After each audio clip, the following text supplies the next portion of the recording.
Ladies and gentlemen, good evening and welcome to the Business Today Most Powerful Women Awards. And for this, the gala session and then the awards presentation, I am delighted to be joined in Mumbai by a Mumbai boy who's been campaigning all day long. He's complaining about Mumbai traffic, which is completely not allowed to. All of us can complain about Mumbai traffic, but it is his government's job to fix it, and he can hopefully talk a bit about that as well.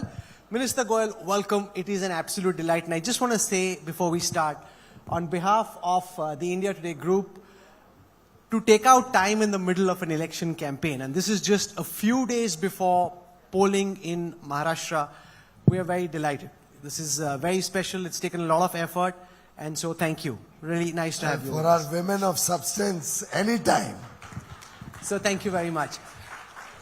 You know, I want to start by talking about women in democracy and women in power. And the most recent thing that's happened, and which has nothing to do with Indian politics, but just as a practitioner, I'm curious to know what you think of it. The fact that in the United States, we had Kamala Harris fighting to be the first American woman to become president. And yet somehow it didn't seem that the country was ready to have a woman as president. So as an Indian politician and understanding the psyche of voters, why do you think voters did not give that opportunity for a woman leader to be president of the United States?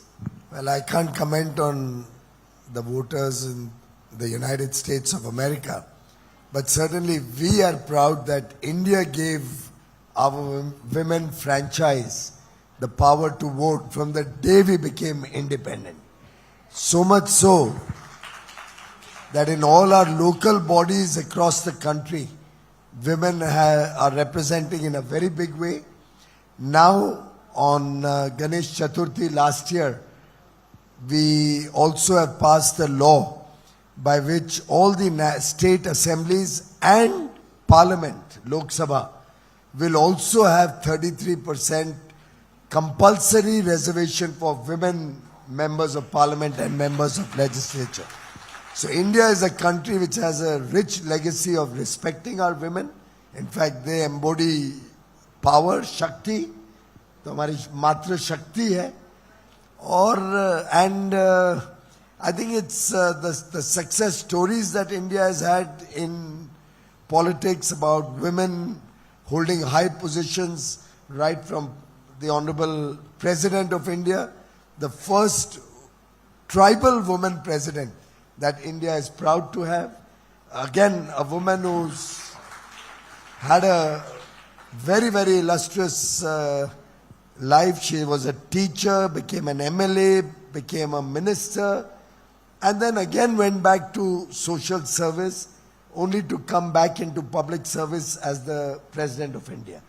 I can also tell you about my own mother. She became a corporator in the Mumbai Corporation way back in 1978. She served in the Mumbai Corporation for 6 years, then went on to become a member of the Legislative Assembly without reservation. Both of these were without any reservation. On her own mettle, elected by the people of India, elected by the men in the constituency equally. And 3 times she was a member of the Legislative Assembly. And I think everybody in India respects our women, respects our women leaders in business, respects the wonderful work they're doing in public service, the wonderful work they do in government, and the fact that your channel is headed by a woman, Miss Kali Puri. She's here. Can we have a round of applause, please? Speaks for itself, speaks for the great capabilities that our Indian women have. So I think Americans can learn a lesson or two from India. Sure. Your government has promised to bring 33% reservation for women. Now, one of the concerns observers will have is that how do you ensure that these are organic candidates? In panchayats, we saw sarpanch patis. So basically the woman was supposedly the panchayat head, but there was a husband. So how do we ensure that it's not the wives, daughters of politicians who take up these positions, and we're actually changing the nature of Indian politics? Rahul, we should not micromanage the democratic system. We should allow it to evolve. Maybe it's quite possible in a few cases we may start with some anomalies of this nature. But that doesn't mean we throw the baby out with the bathwater. Gradually things evolve, gradually they come of their own, they learn the ropes of public management and government. Look at what happened in Bihar, for example. You finally had the chief minister who initially looked only to be a representative of the husband, evolved to become a powerful chief minister herself.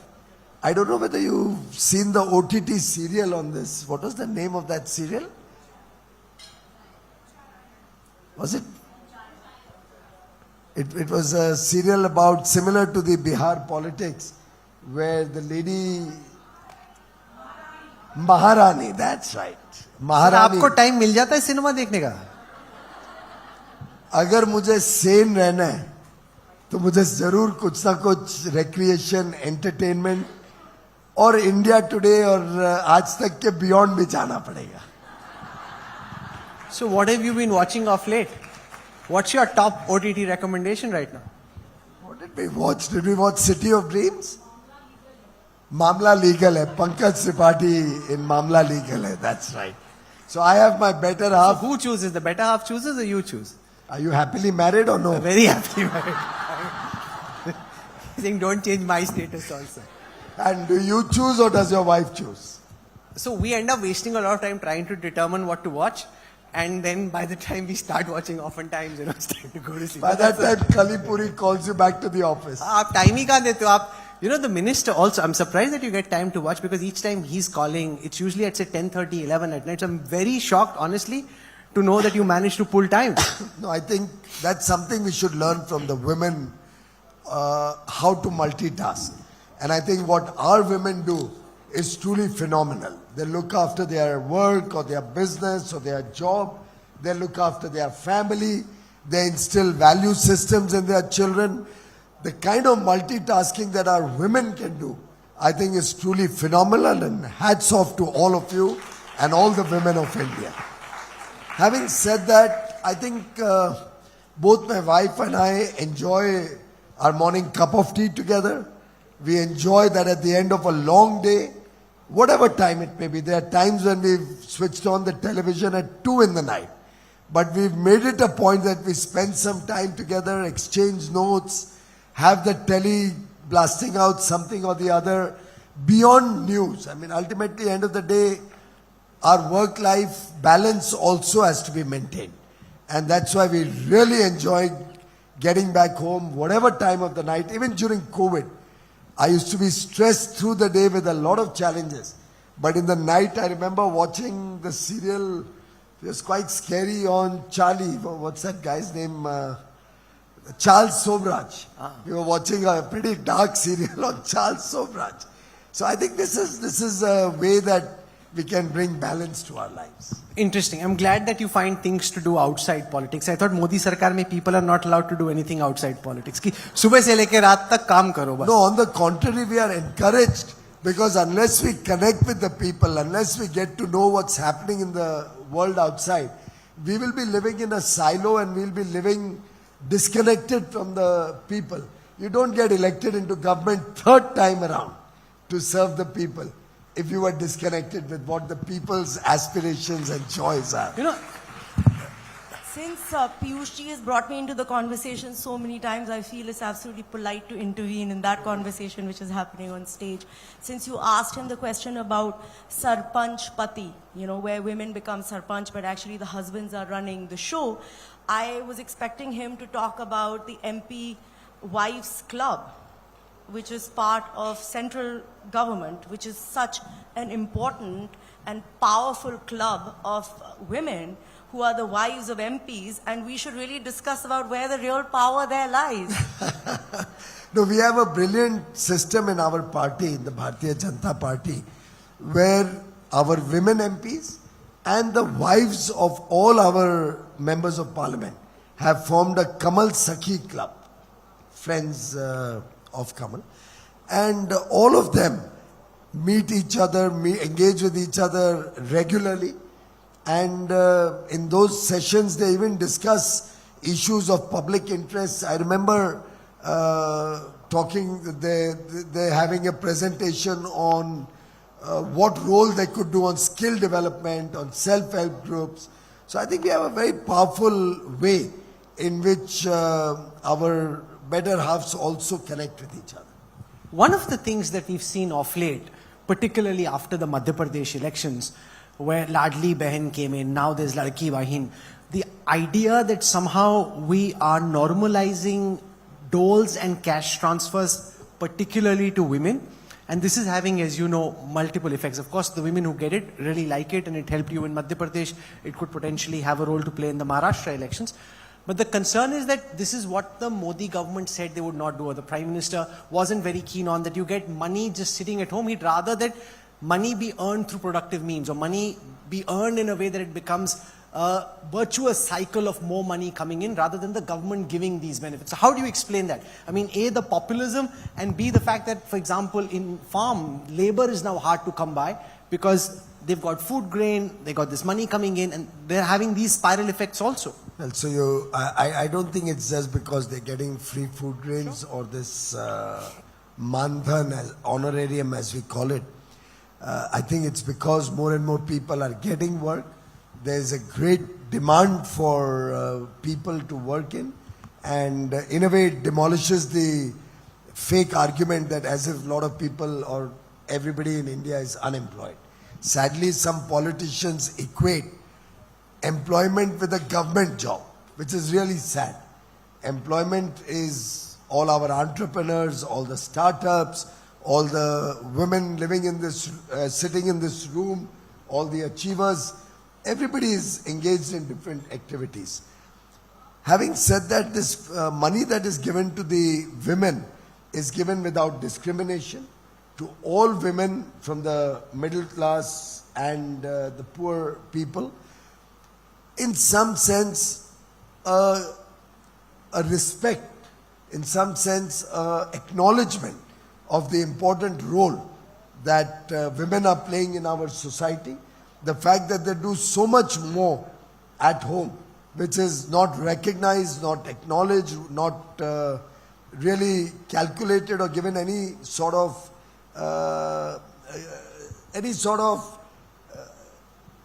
payback for the wonderful work they're doing as citizens of this country. So this can be really, it's an immaterial small amount. It can never ever compensate for the huge value proposition that our women are doing in terms of maintaining India's rich cultural heritage, our legacy, our family value systems, our traditions. So no amount of money can ever make up for the wonderful work our women are doing. This is a small token of respect, and which will help them tide over any emergency, help them meet some of their small aspirations or needs. We're a few days away from Maharashtra going to polls. How is Maharashtra looking for you? In the Lok Sabha elections, we saw quite unexpectedly from the BJP's calculus, the Mahavikas Aghadi did incredibly well and the Mahayuti was on the back foot. Have you been able to arrest that situation? Are you concerned that Maharashtra is a very fractured polity and you don't really know what will emerge on the 23rd? Well, I think I can tell you what will emerge on the 23rd is a clean sweep of the Mahayuti. We'll be doing extremely well. And I say that because even if you look at the Lok Sabha election results, the total difference in votes between our alliance, the Mahayuti, and the Mahavinash Aghadi, what's it called? Vikas ko Vinash bana diya. Oh, okay.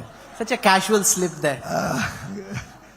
Well, that's what I can see when I see the work that their government did in Maharashtra during the short period they were there. But the vote difference between our alliance and the pretty unholy nexus of a Shiv Sena fraction and a Congress fraction vying for votes of only a particular section of society was only 2 lakh votes. In the whole state of Maharashtra, this large state, the difference in votes was only 2 lakhs. And more so, I think, tactically, they were able to get better results in certain areas. We lost about 11 seats. Just the BJP alone lost 11 seats with a vote difference of anywhere between a few hundred to maybe 20 or 30,000 or thereabouts. So I think there was a little bit of possibly less effort than what we should have put in. The workers of the party, the entire machinery is completely charged up. We are working as a united Mahayuti alliance. All the parties in the alliance are working towards a common goal to continue to bring progress to Maharashtra, continue the great infrastructure story, continue to bring jobs and industry and investment into the state, and continue to maintain the #1 status that Maharashtra enjoys in the entire country. There's a lot of buzz at this time that the BJP behind closed doors is in touch with Uddhav Thackeray. That if you don't cross the majority, you hope to bring Uddhav Thackeray back. Since you know the family so well and you're a Maharashtra boy, can you just explain what you intend to do after the verdict? I can very categorically state there's absolutely no behind the scenes discussion, dialogue or contact. We are strongly with the Shiv Sena. We have no relations with the faction of the Shiv Sena left behind, which calls itself Ubata. We have nothing to do with the small faction left behind. We are with the original Shiv Sena. The bow and arrow is the symbol of the Shiv Sena. They are working on the principles of Bala Sahib Thackeray Sahib. And I can assure you that with the Shiv Sena, the Rashtravadi Congress, the RPI Athawale group and the BJP jointly presenting a very strong front, the people of Maharashtra are looking for continuing the good work that this government has done, and they also want to see a government which is aligned with the vision of Prime Minister Narendra Modi to make India a developed nation, Viksit Bharat, by 2047 when we celebrate 100 years of independence. Minister, we're coming to the end of this conversation. When you came in, it was very ironical to me that you said कि बहुत traffic है बाहर. वो तो हम लोग सब हमेशा ही बोलते हैं. But your job, interestingly, is one which can change that. So do you want to lay out what you hope to do for Mumbai and for Maharashtra in terms of improving the infrastructure and making all our lives easier? Well, you know, a lot of infrastructure projects had got stalled during the Mahavinash Aghadi's regime. Too complicated to remember. Mahayuti is easy, you know. Maharashtra Yuti, Mahayuti. And sadly, that has cost us dear. For example, the coastal road would have been completed by now up to Bandra, but for the slow pace during the Uddhav Thackeray regime of 30 odd months. But we are now soon completing the last connection at Worli. And after that, this will be complete up to Bandra. We have also got approval. Environment clearance has been done, tendering has been done, and now the work is going to start to take the coastal road all the way up to Bhayandar. So you can reach from Nariman Point to Bhayandar in about 20-25 minutes. My constituency, it takes me a long time to reach today because of all the traffic on the way. I'll be able to go there in less than 30 minutes from town. And that's the transformation you will see happening with infrastructure developing on the western corridor. Similarly, look at the Trans-Harbour Link, the Atal Setu. That was a project, friends, which was conceptualized in 1962. I was not even born. 1962, the Atal Setu concept was started. People even back then had realized that Mumbai is an island city. If we don't connect it with the mainland, Mumbai will become a mess. And if the governments, then governments, and you know who ran governments for most of the years, had at that point of time implemented that project, we wouldn't be having to face all these traffic problems and the high density of population that we see in the island city of Mumbai. We would have by now been developing a large part of the area beyond the Atal Setu, which is the mainland. And then there would have been no dearth of space to grow. Having said that, when Devendra Fadnavis became the chief minister in 2014, he quickly got his act together, quickly got down to finalizing plans. 2016, Prime Minister Narendra Modi did the foundation stone of Atal Setu, and now that is a reality. Again, that was a project that was delayed during the Mahavinash Aghadi government, but after we got Eknath Shinde back into the seat of power in Maharashtra as a Mahayuti Chief Minister, the project was completed and Mr. Modi has come and inaugurated it. How many of you have been on the Atal Setu? How was the experience? Was it a wow moment? That's what you call a wow. ये sir अपना साथ में vote भी मांगते जा रहे कि ठीक है, I can turn it into a mini business today सभा. Okay, I get that. Last question, sir. मैंने किसी को भी रिक्वेस्ट किया क्या कि आप महायुति को वोट करिए? Did I request you even once? I am only telling you the humble work that we've done in the interests of Maharashtra, in the interests of Mumbaikars. I myself am a Mumbaikar and my heart beats for Mumbai. Sure. Minister, one last question and then we wrap up. It's now clear that Donald Trump will be the 47th president of the United States. During his campaign, he made a big deal about wanting to increase tariffs. He called India tariff king. Now, if Lighthizer becomes trade representative again, and you've had many conversations with him in the past about a free trade agreement or a special trade agreement, how do you see Donald Trump's threat of increasing trade tariffs with India impacting the balance of trade which is currently in India's favor? See, I have not asked Rahul to ask me these questions. We don't engage much in any case with the Rahuls. But he's leading me on. He's giving me an opportunity to remind all of you that Mr. Donald Trump maybe once or twice may have said that India has very high tariffs. But look at the number of times he said that Prime Minister Modi is a great guy. Prime Minister Modi is a wonderful person. Prime Minister Modi is my friend. India is a great country. The people of India are wonderful.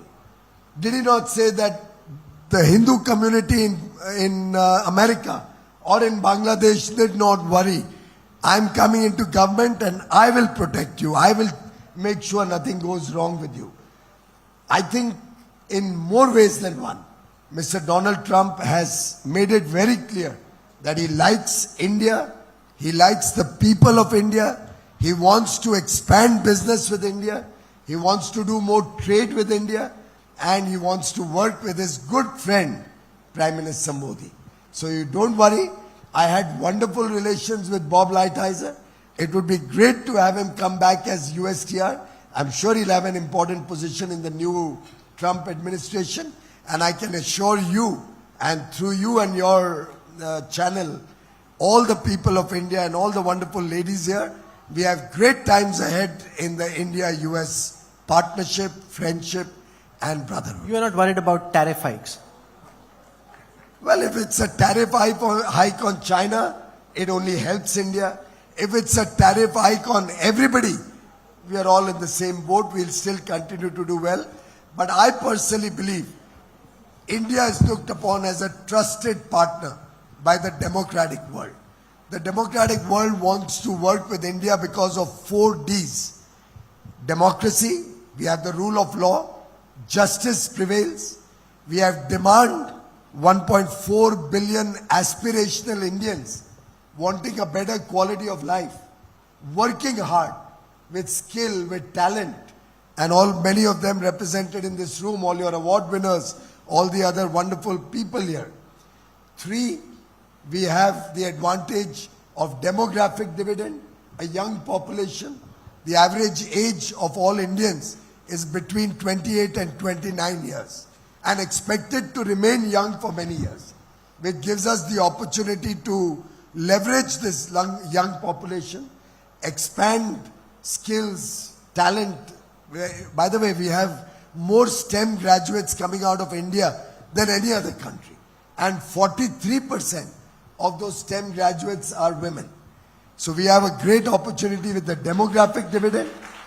And finally, and obviously, we have decisive leadership. A leadership that can bite the bullet, take bold decisions, and take the country to newer heights. Speaking of bullets, Trump has been very keen on selling Harley Davidsons and insisting that we reduce tariffs there. Maybe you could allow that also. We would have absolutely no problem. Products where there is no competition, where India doesn't, we don't manufacture the Harley Davidson type of heavy bikes. So I would have absolutely no problem in considering a request of that sort. Interesting. We'll leave it there. We're here for the big award night, so we'll talk about tariffs on Harley Davidson later, but there's an interesting suggestion that we are willing to reduce tariffs there. So thank you very much. We have a lot of you still on the stage, but for this conversation, Minister, thank you very much.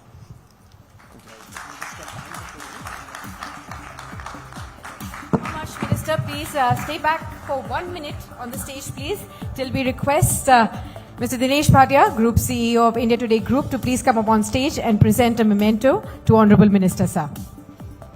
Huge round of applause, ladies and gentlemen, for Honorable Minister and for that enthralling session that we've heard him. Let's pose for a photo op as well.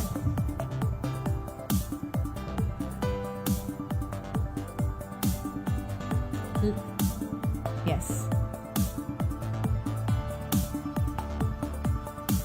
Huge round of applause. Thank you so much, Minister, sir. Ladies and gentlemen, Diageo, our celebration partner, commemorates 25 years of the Keep Walking philosophy with global icon Priyanka Chopra Jonas. The campaign Can't Stand Still is a celebration of perpetual motion and restless seekers. It pays tribute to those who are breaking boundaries, challenging conventions, and reimagining what success truly looks like. This video is for all of you.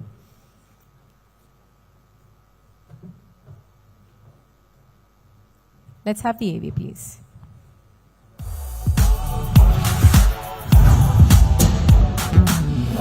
I can't stand still. How could I? There is so much to explore. So much I haven't been yet. Ask me what I'm doing now. I'll say, getting there, one step at a time. I won't stand still. Correction, I can't. Keep walking.